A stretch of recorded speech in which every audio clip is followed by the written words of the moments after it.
are going through what I would call the sort of typical growing pains from being an opposition party to a governing party. This hour, lawmakers in the House Energy and Commerce Committee continue the work on this bill. The bill as it stands now has serious problems. The president indicated they're working to make it better. We have confirmation that U.S. Marines are on the ground in Syria. That will bring these Marines very close to the Islamic State's de facto capital of Raqqa, Syria. President Trump taps former Utah Governor Jon Huntsman to be the next U.S. ambassador to Russia. Hawaii is now the first state to challenge President Trump's new travel ban.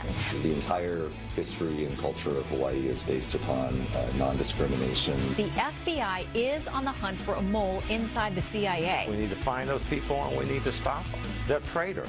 They should be treated like traitors.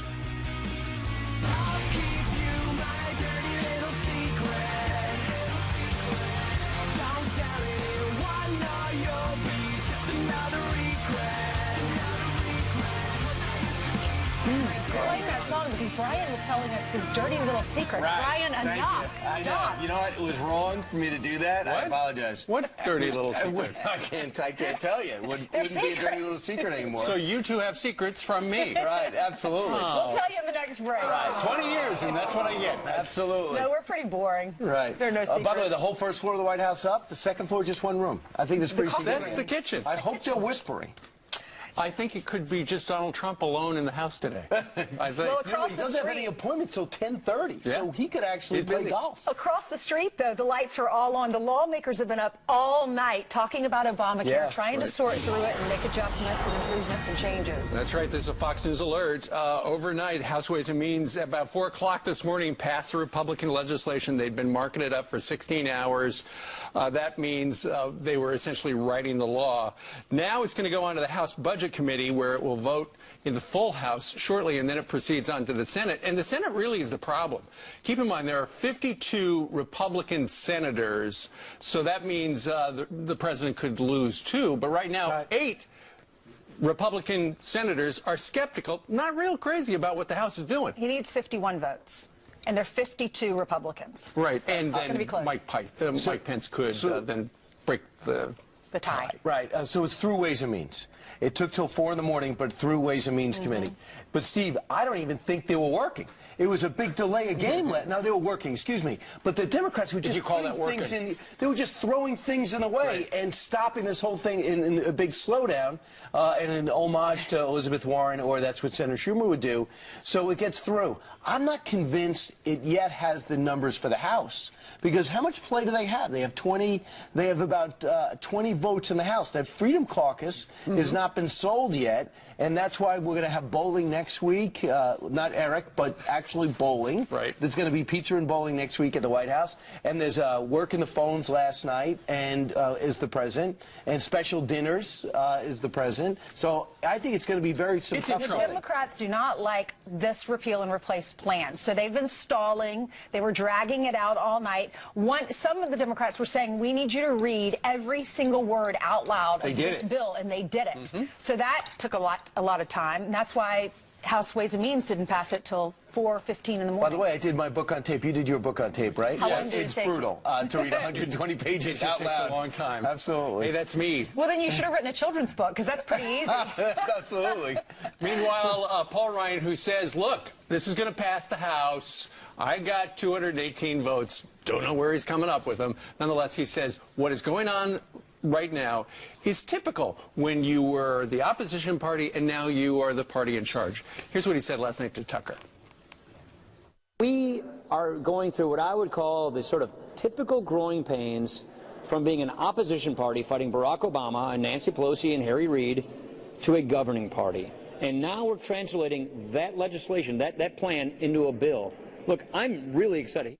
So what I essentially am getting from this is, do you remember Obamacare passed as an outline, not a detailed bill? And then Kathleen Sebelius basically wrote the whole thing with input, obviously, because she had Christmas this power. Eve in Harry Reid's office. Yeah, on Health and Human Services Secretary. And she had all Nancy this Pelosi power. said, we'll read it after it passes. Right, and because they hadn't written it yet. That was the key. So she wasn't saying it's there, we just haven't showed you. She said we haven't outlined it in detail yet.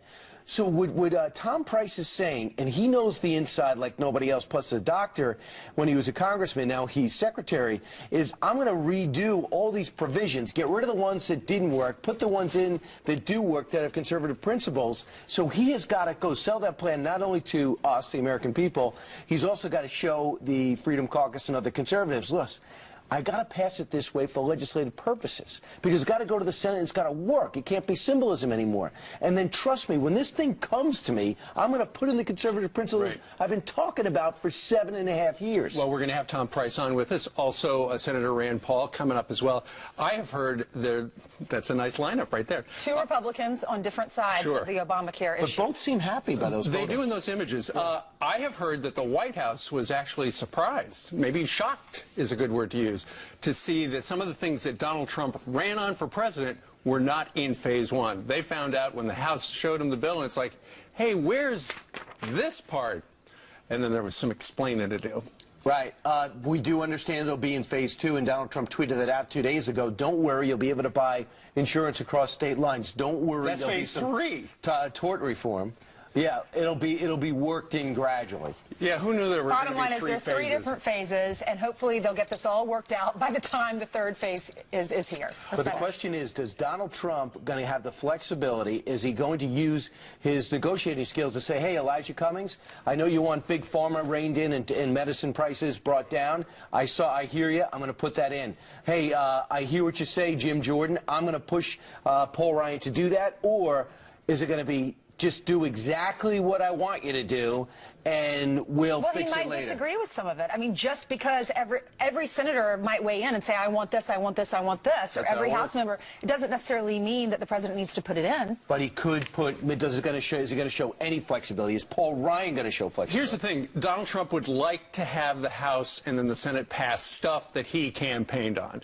And once again, you know, it's all about the campaign promises, and we've seen so many campaign promises kept with the executive orders. And yesterday there was a surprise. ADP, the processor, revealed that the economy here in the United States added close to 300,000 jobs. That was about 100,000 more than were expected. That was for the month of February. Wow. Exactly. And that is something we have not seen. It's going to drop the overall unemployment rate down to 4.7%. And I've never seen something as off as predictions. We usually see in 10 or 20 up or down, but 100,000 off from the projection? Unbelievable. It's amazing. It's great. And first there was Carrier, then there was Ford, and then there was Boeing and Lockheed Martin, just to name a few. We've continued to see jobs, jobs, jobs. And this morning there's a report saying that Samsung doesn't just make smartphones and TVs, they also make appliances. They do. And they're going to bring 500 jobs from Mexico here to the U.S. to make oven ranges here in America. Which is a $300 million contract, which would be great. That Which way is good they would news be for building stuff here in the United States again. Good news for us, our new studio, we are going to have an I oven. knew you were going to say We're going to have something a range funny. oven, so maybe Samsung wants to make a bid on that. There we Fantastic. go. So keeping the Donald Trump,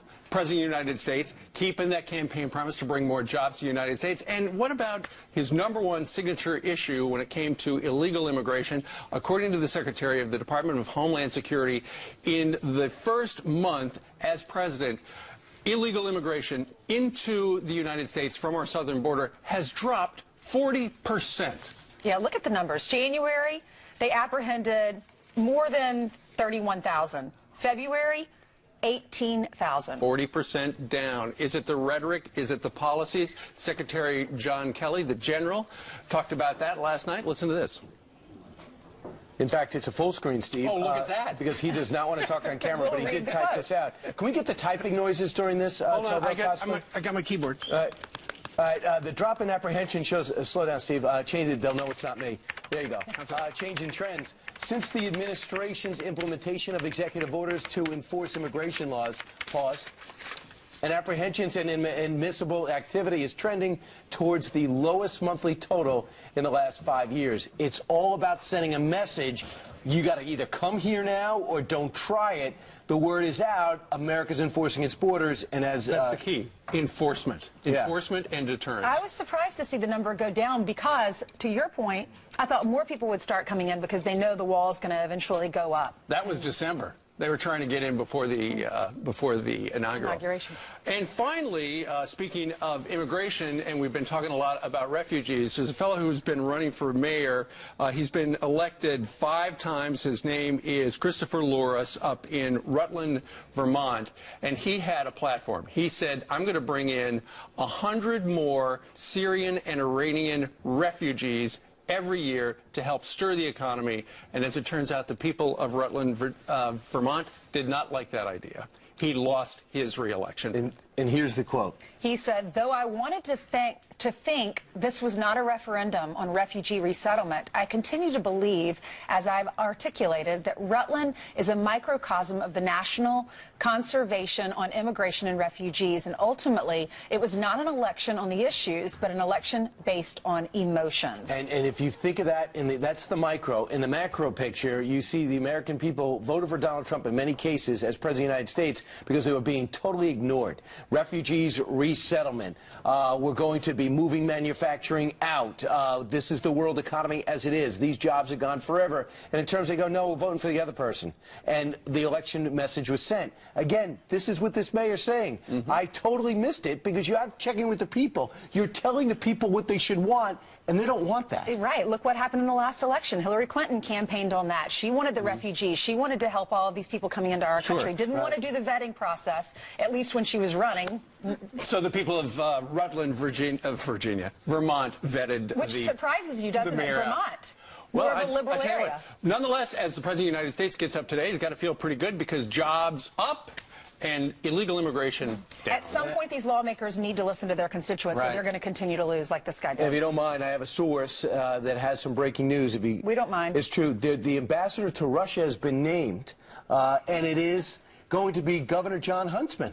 And joining us now for more on this is Abby Huntsman. Oh, you're terrible. I love it. Abby, congratulations to your dad. Can you confirm or deny this? You know what? I can only confirm what the White House is saying, but I will say that he will be fabulous. I know he will. Ends up happening, he will be great fabulous. news for America.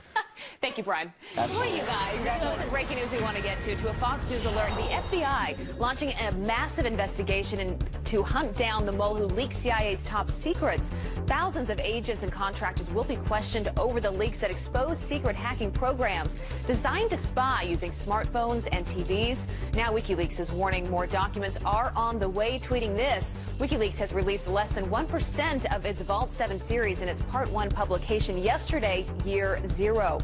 Oh, he'll co-sign on that one. Also breaking right now, AT&T customers experience 911 outages from coast to coast, and now the FCC, they're going to get involved. Wireless users in at least 14 states unable to contact the emergency hotline last night. According to the Washington Post, the issue resolved after about 90 minutes. It's still unclear, though, what caused the outage, but the FCC is vowing to get to the bottom of it. And a women's march organizer with terror ties, just one of 13 arrested outside the Trump International Hotel yesterday. Linda Sarsour is an anti-Israel activist. Police in New York City say she and a dozen others were blocking traffic, protesting on a day without a woman. So far, they have not been charged. Sarsour is known for controversial statements about Israel and has reportedly praised child terrorism on her Twitter account. Terrible story there. Those are your headlines. All right, Abby, thank you very much. Thank you. Meanwhile, one of our nation's top universities accused of trying to silence free speech. What conservative students are saying now, coming up. What we're having here is we're passing this first installment, which is to gut Obamacare, repeal the mandates, repeal the taxes, repeal the spending. Then we replace it with conservative Republican tax policy. Those things will pass here in the House because it only takes a majority. We're going to send it to the Senate. We're going to put pressure on the Senate to pass it. Well, there you've got House Speaker Paul Ryan confident in the Republicans' first step to repeal and replace Obamacare. So what do others in Congress think now that their health care overhaul just pushed through a committee overnight? Fox News correspondent Griff Jenkins went to the Hill to find out. And you've been up a long time. Hey, Griff. Hey, good morning, guys. It's unbelievable. 2 House committees had to pass this thing. The Ways and Means did it at 4:17 a.m. And now the Energy and Commerce Committee has gone into its 19th hour talking about budget reconciliation. I cannot imagine what could be more boring. The chairman there, you're seeing Greg Walden trying to push this through. Why is it taking so long? It's because Democrats can simply do it. They can inflict pain. They want to make it difficult because this is the president's first legislation. You got to go get it. It's called Without Mercy. Colonel David Hunt. Colonel, welcome back. Great to see you. Hi, good morning. Thanks, Brian. Hey, 1,000 troops in country. It's estimated they're about, we don't know exactly where they are, and I wouldn't tell you if we did, but roughly 20 miles from where they're going to go, and that's Raqqa. How do you feel about that? Yeah, we've had, for years now, been fighting in Iraq. We've had special operations guys in Syria. What happened a couple of days ago, though, is a major step up. We put Rangers in these Stryker armored vehicles and cross the Syrian border, and now we put Marine artillery in to support them. This is a major operation. We're still down south in Mosul fighting with the Iraqis, and now we're going full up after ISIS. I mean, we'll take care of this. We'll seat people, Brian, and it's less than 30 miles from some of the largest amount of artillery in the world. So we're there. This is what this we should not stop it. We have to pay attention to China, of course, but it's a very, very important exercise for the defense of South Korea. And put the THAAD system in. Meanwhile, you have an exciting news today. Your book is out. It's called Without Mercy. It's a novel, but it's based on everything you've learned, Colonel, and what you've experienced in the military. So tell us what we can expect. Yeah, thanks. It's Without Mercy is a kind of an apocalyptic thriller. It's written with R.J. Pinero, who's a really, really good writer, international bestseller. And we have a premise that has Pakistan intelligence giving ISIS nukes. And that ISIS blows a nuke up. And there's U.S. reaction, of course, led by a female president, an FBI agent who happens to be a woman, and a female fighting a female terrorist, and the characters that are built around it. It's as fast-paced a page turner as we've ever done. And I think in the genre, it's the best one out today. You can get it at withoutmercy.org. You can go to Facebook at Without Mercy. You can also text it, for crying out loud. Text Mercy at 63566. It's very, very exciting, big page turner. We're very proud of the book. Thanks. Right. I know. I got charged. I got billed first, and I paid the bill, and then the book arrived in the mail. So that's the way the Colonel works it. That's perfectly okay. Without Mercy, thanks so much, Colonel. Congratulations. Thank you. Thanks for having me. All right. Meanwhile, straight ahead. Is one of the nation's top universities trying to silence conservative speakers, what they're accused of doing, that has students fighting for free speech. And have you heard? Jennifer Lopez has some big news. There's a new couple coming to town. She has finally found Mr. Right, now that he's retired and has a lot of time. Who could I be talking about?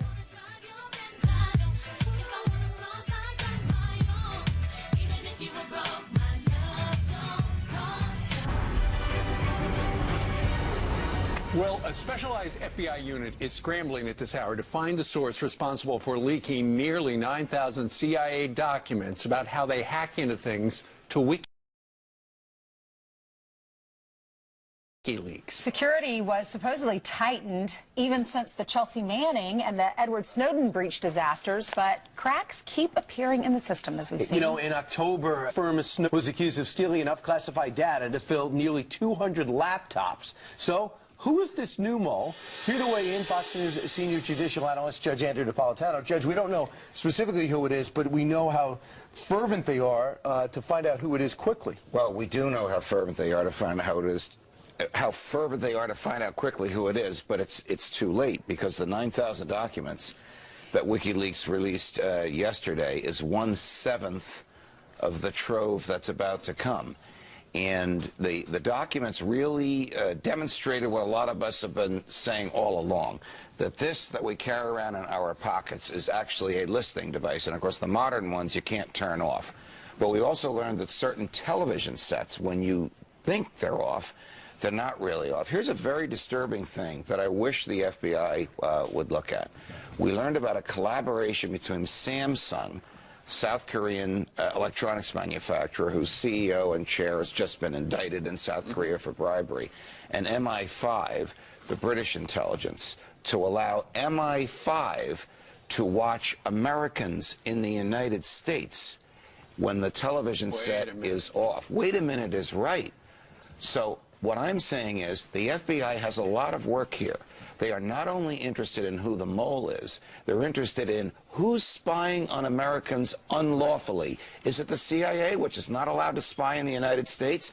Is it MI5, which is not allowed to spy in the United States? And are there foreign electronics firms involved in this? They're not allowed to collaborate with foreign spies to spy in the United States. And it's so tough to find the mole, right? Because, like, if someone at Fox News were leaking something that we weren't supposed to, all we have to do, our IT department would find out who it is immediately. But in this case, these are the best of the best. These are spies. These are These are people whose job it is to steal secrets and keep secrets, and they know how to erase their fingerprints. Theoretically, there is what's known as an electronic fingerprint every time something is downloaded, but these are experts at hiding fingerprints. So we think it's a contractor. However, there was a report from another news organization that they're looking into a Russia leak into doing this, into the ones who might have breached this.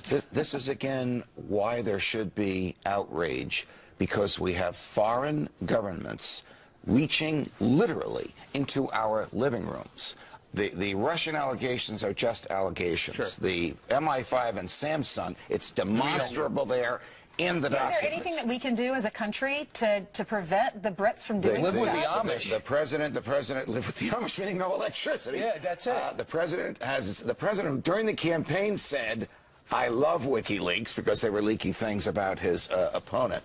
Really has a lot on his hands. I don't think he wants Americans being spied on illegally by the CIA. I don't think he wants Americans being spied on illegally by foreign spies. You know what, Judge? If there is a silver lining to that, to this whole episode, it is the fact that it looks like, when you look at the classifications, it's not the super secret stuff, and it's older devices impacted. I mean, they talked about how to use a 3.5-inch floppy disk, so maybe this is older stuff. Somebody further down the food chain is able to leak it out. You're going to see the newer stuff coming, and some of it is creepy. The computer chip in a microwave in your kitchen, when the door is open, can be accessed wirelessly as a listening device. Who's doing the accessing? The FBI has to find that out. That just as important as finding the mole is to find out who's spying on us. Well, if my microwave oven has a microphone in it, this is what it's going to pick up. Hurry! Hurry! Does it talk back to you, Steve? I got to pop that corn. Yeah, when's the minute rice ready? Do you cook meatballs in a microwave oven? Mama Mancini, you can do it in the oven. Absolutely. All right, Judge, thank you. Thanks, Judge. Meanwhile, it's one of the hottest new books on Amazon right now, Reasons to Vote for Democrats, a comprehensive guide. So why is it doing so well? We're going to talk to the author coming up next. And remember that anti-Trump Day Without Women protest yesterday? It was literally being led, look at that, by a man. Michelle Malkin joins us in the next hour with her thoughts on that.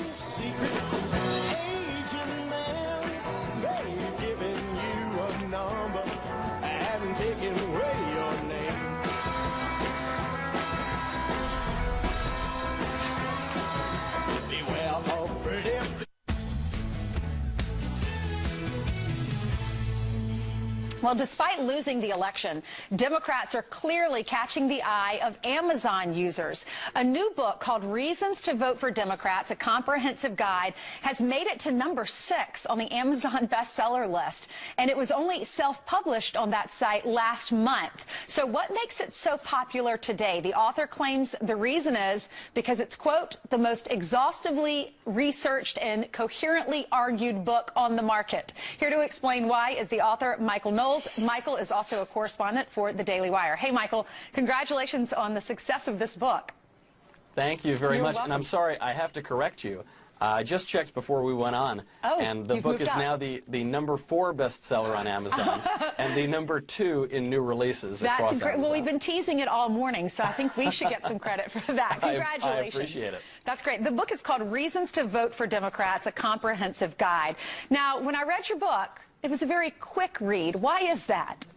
Well, I'm so glad you read it. You know, a lot of times when you're on a book tour, the hosts won't actually read the book. Yeah, but it only took me about 15 seconds. Yeah, what's really great about this book, you can go cover to cover in about 15, 20 seconds. So I appreciate you putting the effort in. When you just flipped through it, I noticed those pages were blank. That's right. Why is that? It took a very long time.